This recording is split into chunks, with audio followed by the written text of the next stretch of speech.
11장에서는 예수님이 하신 일이 사람들이 기대했던 것과 달라서 생긴 문제를 다루고 있습니다. 그 당시 사람들은 하나님 나라에 대한 예수님의 새로운 해석을 이해하지 못하고 거부했습니다. 예수님의 사촌이자 동지였던 요한 또한 의문을 가지기 시작한 것입니다. 11장 2절입니다. 요한이 옥에서 그리스도께서 하신 일을 듣고 제자들을 보내어 요한은 감옥에 있었습니다. 헤롯 왕은 요한의 불같은 설교, 특히 제수를 아내로 취한 것을 신랄하게 비판한 것에 화가 났던 것입니다. 이 비판은 모두 하나님 나라와 하나님의 진정한 왕이 오고 있다는 선언의 일부였습니다. 헤롯은 진짜 왕이 아니다. 하나님은 그 자리에 다른 사람을 세울 것이다. 고 하니 헤롯은 요한을 감옥에 집어넣을 수밖에 없었을 것입니다. 그런데 이제 감옥에 갇힌 요한이 실망한 것입니다. 11장 3절입니다. 예수께 여쭤하되 오실 그이가 당신이 오니까 우리가 다른 일을 기다리오리까. 요한은 예수님이 엘리야 같은 불의 사람이라고 생각했던 것입니다. 엘리야가 바알 선지자들과 대결할 때처럼 이스라엘을 휩쓸고 지나갈 사람을 기대했던 것입니다. 예수님이 직접 헤롯과 대결해서 그를 왕좌에서 쫓아내고 그 자리를 대신 차지하실 날이 멀지 않았다고 요한은 잔뜩 기대하며 기다렸을 것입니다. 그러면 사촌이 나를 감옥에서 꺼내주고 명예로운 자리에 앉히지 않겠는가 하는 인간적인 기대도 했을 것입니다. 그런데 예수님은 요한의 기대와는 달리 세리와 죄인들과 사귀고 다녔었고 병치유와 귀신 물리침으로 인해 명성은 더해갔지만 요한이 기대했던 일을 하신 것은 아니었습니다. 그래서 자신의 제자들을 예수님께 보낸 것입니다. 11장 4절에서 5절입니다. 예수께서 대답하여 이르시되 너희가 봐서 듣고 보는 것을 요한에게 알리되 맹인이 보며 못 붙는 사람이 걸으며 나병 환자가 깨끗함을 받으며 못 듣는 자가 들으며 죽은 자가 살아나며 가난한 자에게 복음이 전파된다 하라.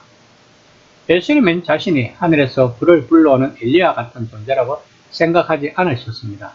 본문은 이사야 35장을 인용한 것인데 그것은 이스라엘이 심판과 정죄를 받는 때가 아니라 심판 후에 회복되고 나서 일어날 일에 대한 위대한 예언이었습니다.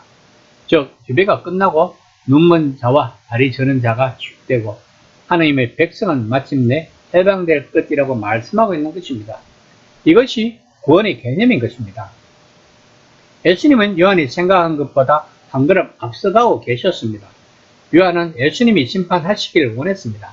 사실 어떤 의미에서 예수님은 심판하실 것입니다.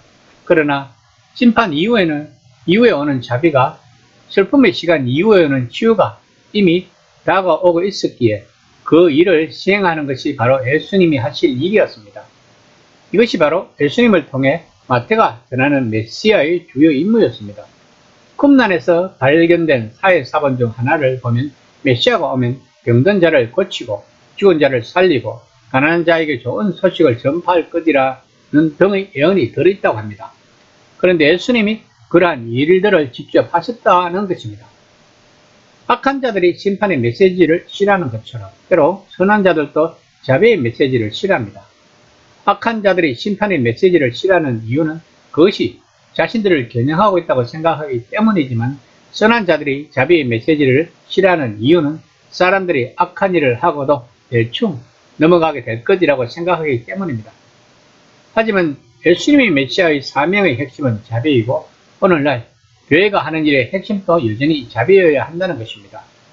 그러므로 우리들은 예수님이 가신 자비의 길을 우리들도 따라가야 하는 것이 우리들의 사명인 것입니다. 이런 진실을 깨닫는 사람들에게 예수님은 특별한 복을 주신다고 합니다. 11장 6절입니다. 누구든지 나로 말미암아 실족하지 아니하는 자는 복이 있도다 하시니라. 그런데 그 복은 요한을 포함해서 혼란스러워하는 사람들에게는 간접적인 경고입니다. 하나님은 그런 방식으로 일하신다는 것을 알아야 합니다. 그것을 깨닫고 다른 것을 기대했었다며 불평하지 않는 사람들은 하나님의 복을 받을 것이라고 마태는 지금 말하고 있는 것입니다. 이 시간 나는 복음을 어떻게 받아들이고 있는가? 그저 죽어서 천국에 간다고 하니 열심히 교회에 다니고 있는가? 아니면 예수님의 길을 따라가고자 하는가를 한번 심각하게 생각해보는 시간이 되었으면 합니다.